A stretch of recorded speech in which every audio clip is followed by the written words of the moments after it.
ఇవాళ రేవంత్ రెడ్డి ఇచ్చిన SIT notice అంతా కూడా ఒక ట్రాష్. నిజంగా చెప్పాలంటే ఈరోజు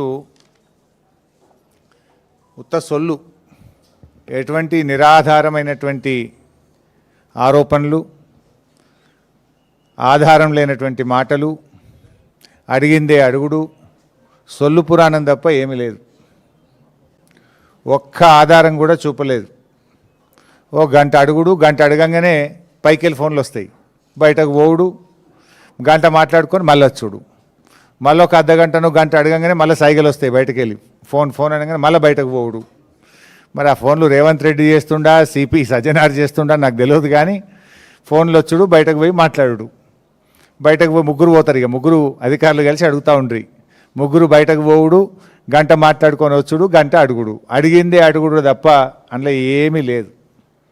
అంటే ఇదంతా కూడా అటెన్షన్ డైవర్షన్. ముఖ్యంగా నిన్న మేము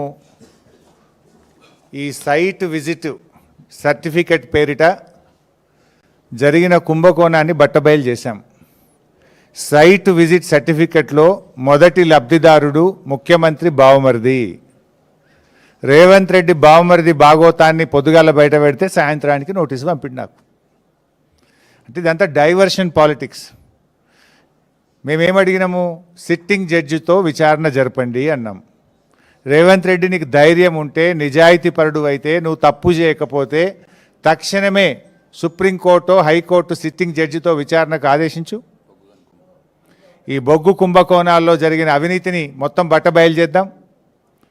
నువ్వు తప్పు చేయకపోతే, నువ్వు నిజాయితీపరుడు అయితే మేము అన్ని ఆధారాలు కూడా మీరు వేసిన సిట్టింగ్ జడ్జి గారికి అందించడానికి సిద్ధంగా ఉన్నాం. నువ్వు చీటికి మాటికి సిట్లు వేస్తున్నావు కదా, కమిషన్లు వేస్తున్నావు కదా. ఇవాళ మేము అన్ని ఆధారాలతో సూటిగా ఆరోపణ చేస్తున్నాం. నీ బావమరిదే మొదటి లబ్ధిదారుడు, నీ బావమరిదే ఈ రింగుకు మొత్తం కింగ్ పిన్ను, నీ బావమరిదే ఈ సింగరేణిలో 1000 కోట్ల కుంభకోణానికి తెరలేపిండు. నువ్వు అంత నిజాయితీపరుడు అయితే, తప్పు చేయకపోతే కమాన్ సిట్టింగ్ జడ్జితో విచారణకు ఆదేశించు, మేము రుజువు చేస్తాం. ధైర్యం ఉంటే ఆదేశించు. అంటే మీ భాగోతాలు బయటపడ్డాయి. ఇవాళ ముఖ్యమంత్రి గారు, భట్టి గారు, కోమటిరెడ్డి గారి మధ్య వాటాల పంపకం మొత్తం రోడ్డు మీదకి వచ్చింది, ప్రజల్లో పడ్డది. టెండర్ల మీ పోరాటం, టెండర్లు నాకంటే నాకని మీరు కొట్లాడుకునేదంతా ప్రజలకు అర్థమైంది. దాని నుంచి డైవర్ట్ చేయడానికే ఈ సిట్టు, ఈ లట్టు పొట్టు, ఏదో చిల్లర నోటీసుల కథ పెట్టినావు నువ్వు. సరే, మాకు చట్టం మీద గౌరవం ఉంది, తప్పకుండా గౌరవిస్తాం, ఎన్నిసార్లు పిలిచినా హాజరవుతాం. మాకు ఉద్యమాల్లో నుంచి వచ్చిన కార్యకర్తలం మేము. కేసీఆర్ గారి నాయకత్వంలో రాటుదేలిన బీఆర్ఎస్ బిడ్డలం, తెలంగాణ ఉద్యమ కన్న బిడ్డలం. ఉద్యమాలు, పోరాటాలు మాకు కొత్త కాదు, అక్రమ కేసులు అంతకంటే కొత్త కాదు, అరెస్టులు అనేటివి మాకు కొత్త కాదు. ఆనాడైనా కేసీఆర్ గారి నాయకత్వంలో వందలాది కేసులు పెట్టిన నిజాయితీగా తెలంగాణ ప్రజల పక్షాన కేసీఆర్ గారి నాయకత్వంలో పోరాడినాం. జైళ్ళల్లో పెట్టిన రెట్టించిన ఉత్సాహంతో తెలంగాణ కోసం పోరాడినాం. ఇలా మేము మీ కాంగ్రెస్ నాయకుల లెక్క సిట్ నోటీసులు రాగానే పారిపోయేటోళ్ళం కాదు.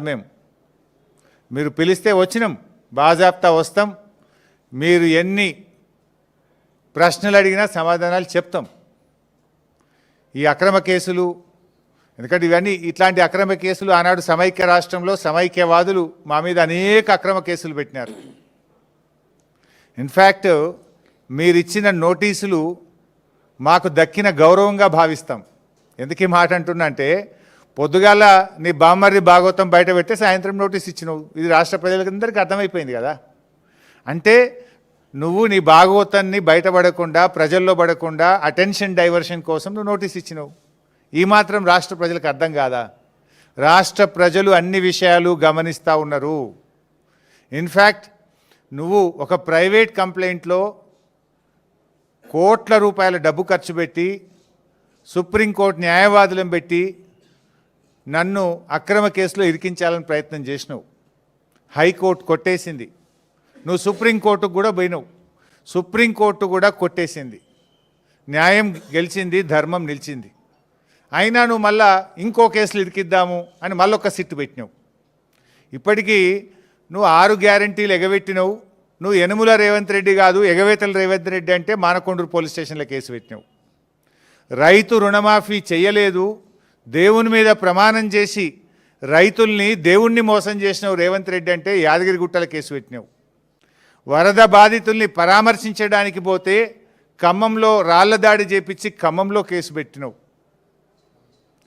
ఎవరో ట్వీట్ చేసిందని చెప్పి నా మీద హైదరాబాద్లో పోలీస్ స్టేషన్లో కేసు పెట్టించినావు. ఘోష్ కమిషన్ వేసి కమిషన్ పేరిట డైవర్షన్ రాజకీయాలు చేస్తే అసెంబ్లీ సాక్షిగా ఆ కమిషన్లో ఉన్న విషయాలను కుండబద్దలు కొట్టినట్టు 6 డజన్ మంది మంత్రులు మీరు మాట్లాడినా, ఎంత డైవర్షన్ చేసినా ఆ కమిషన్ అంతా డొల్లా అని ఆధారాలతో సహా అసెంబ్లీ సాక్షిగా వివరించాం. నిన్న నీ బామ్మర్ది బొగ్గు కుంభకోణం బయట పెట్టంగానే సాయంత్రం మళ్ళొక సిట్ నోటీస్ పంపినావు. ఇది రాష్ట్ర ప్రజలు గమనిస్తున్నారు. రేవంత్ రెడ్డి పోలీసులను వెనకబెట్టుకొని పిరికి పందలాగా నాకు సిట్ నోటీసులు ఇచ్చుడు కాదు. ధైర్యం ఉంటే రాజకీయంగా ఎదుర్కో, కమాన్ మాట్లాడదాం, ఏడ కొట్లాడదాం.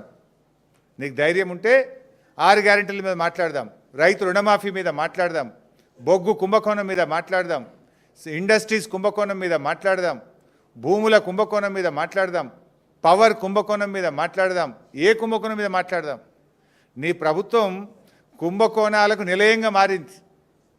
నీ ప్రభుత్వం ఇవాళ మొత్తం ఎక్కడికక్కడ దోచుకొని తింటా ఉన్నారు. ప్రజలకు ఇచ్చిన గ్యారంటీలు గాలికి వదిలేసిండ్రు. అందిన కాడికి దండుపాలెం ముఠాలాగా దోచుకుంటా ఉన్నారు మీరు.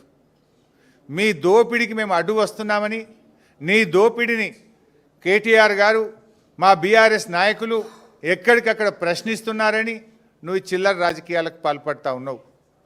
నువ్వు ఎన్ని కుట్రలు పన్నినా, నువ్వు ఎన్ని కేసులు పెట్టినా, నువ్వు ఎన్ని నోటీసులు ఇచ్చినా బీఆర్ఎస్ గొంతులు సింహంలాగా గర్జిస్తూనే ఉంటాయి. నిన్ను అడుగడుగునా తెలంగాణ ప్రజల పక్షాన ప్రశ్నిస్తూనే ఉంటాయి. ఎక్కడ కూడా వెనకడుగు వేసే ప్రశ్నే లేదు. నువ్వు రేపు ప్రజాకోర్టులో సమాధానాలు చెప్పాలి. రేపు ప్రజలు నిన్ను తప్పకుండా, ఇప్పటికే నీ మంత్రులను నీ ఎమ్మెల్యేలను ఎక్కడ పోతే అక్కడ నిలదీస్తున్నారు ప్రజలు.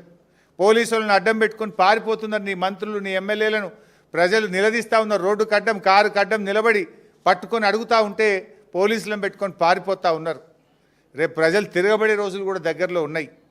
నువ్వు సిట్టు, లట్టు, పొట్టు ఎన్నన్నా వేసుకో, ఏమన్నా చేసుకో, మాకు న్యాయస్థానాల మీద గౌరవం ఉంది. నువ్వు ఎక్కడికి పిలిచినా వస్తా, ఎన్నిసార్లు పిలిచినా వస్తా, నిజాయితీగా సమాధానాలు చెప్తాం. మేము భయపడం. చట్టం మీద మాకు గౌరవం ఉంది. నీ చిల్లర రాజకీయాల మీదనే మాకు అసహ్యం ఉంది. వెగటు పుడతా ఉంది ప్రజలకు. నీ భాష, నీ మాటలు వింటా ఉంటే రోత పుడతా ఉంది ఇలా రాష్ట్ర ప్రజలకు. రేవంత్ రెడ్డి గారు చూసుకో, అసలు ఇడిచిపెట్టాం, నేను ఇంకా గట్టి కొట్లాడతాం. నీ 6 గ్యారెంటీల అమలు మీద, నీ కుంభకోణాల మీద మేము మా పోరాటాలు జరుపుతూనే ఉంటాం. మాది ఉద్యమ పార్టీ, రాష్ట్రం సాధించిన పార్టీ బీఆర్ఎస్ పార్టీ. మేము కేసీఆర్ సృష్టించిన సైనికులం, కార్యకర్తలం. మాకు త్యాగాలు తెలుసు, మాకు పోరాటాలు తెలుసు. నీలాగా వెన్నుపోట్లు, కుట్రలు, కుతంత్రాలు, చీకటి రాజకీయాలు మాకు తెలియవు. మా కేసీఆర్ నేర్పింది పోరాటం, త్యాగం, ప్రజల పక్షాన నిలబడడం మా కేసీఆర్ గారు నేర్పిండ్రు. నువ్వు ఎన్ని సిట్ నోటీసులు పంపుతో పంపు, మేము భయపడేది లేదు. కానీ నువ్వు దర్యాప్తు పేరు మీద ఆడుతున్నటువంటి ఈ నాటకం తెలంగాణ ప్రజలు నిశ్చితంగా గమనిస్తూ ఉన్నారు. నాకు తెలిసి ఇవాళ మళ్ళీ లీక్ ఇస్తారు, ఇట్లయిందట అట్లయిందట, లోపల ఓ చిల్లర లీక్ ఇస్తారు. దమ్ముంటే వీడియో బయటపెట్టు. మొత్తం వీడియో రికార్డింగ్ అయింది కదా. I am challenging Revanth Reddy. ఇవాళ జరిగిన, నన్ను అడిగిన ప్రశ్నలు, నేను చెప్పిన సమాధానాలు మొత్తం వీడియో బయటపెట్టు, రాష్ట్ర ప్రజలు చూస్తారు. చిల్లర లీకులు ఎందుకు ఇస్తావు? మళ్ళీ నాకు తెలిసి ఇప్పుడు సాయంత్రం లీక్ ఇస్తారు. లీకుల ప్రభుత్వం ఇది.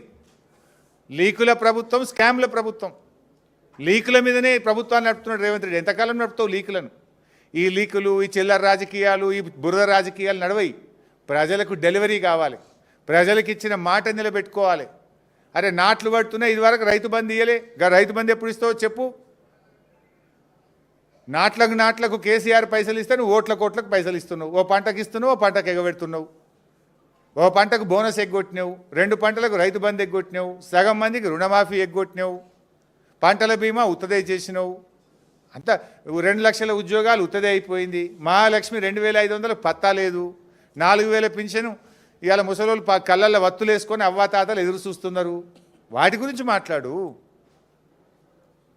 ఈ నోటీసులు మమ్మల్ని భయపెట్టలేవు సరికదా, మీ పతనాన్ని మరింత వేగవంతం చేస్తాయి. గుర్తుపెట్టుకో రేవంత్ రెడ్డి, ఇలాంటి నోటీసులతో మేము భయపడం. నీ రాజకీయ పతనం మరింత పేక మేడల్లాగా కూలిపోయే రోజులు దగ్గరలో ఉన్నాయి. నీ పతనానికి నువ్వే నాంది పలుకుతున్నావు, నీ పతనానికి నువ్వే అడుగులు వేస్తూ ఉన్నావు. ఈ నోటీసులు నీ పతనాన్ని వేగవంతం చేస్తాయి. చూసుకుందాం. బట్ మేము ఫైనల్గా మళ్ళీ డిమాండ్ చేస్తున్నాం, నీకు నిజాయితీ ఉంటే, తప్పు చేయకపోతే సైట్ విజిట్ సర్టిఫికెట్ల పేరిట సింగరేణిలో జరిగిన కుంభకోణాల మీద సిట్టింగ్ జడ్జితో విచారణ జరపాలని మళ్ళీ డిమాండ్ చేస్తున్నాం. నువ్వు విచారణ ఒప్పుకోలేదంటే, నువ్వు విచారణకు ముందుకు రాలేదంటే నీ బావమరిది కుంభకోణం చేసింది నిజం, కుంభకోణం జరిగింది నిజం. అందుకే నువ్వు భయపడి విచారణ జరుపుతలేవని మేము భావించాల్సి ఉంటుంది. నిజాయితీ ఉంటే, ధైర్యం ఉంటే వెంటనే సిట్టింగ్ జడ్జితో విచారణ జరుపు. లేదంటే మా అంటే 2 ఏళ్ళే కదా, బీఆర్ఎస్ ప్రభుత్వం వచ్చేది ఖాయం, విచారణ జరిపేది ఖాయం, మీ అవినీతిని కక్కిచ్చేది ఖాయం, కటకటాల వెనుక మిమ్మల్ని పెట్టేది ఖాయం. Thank you.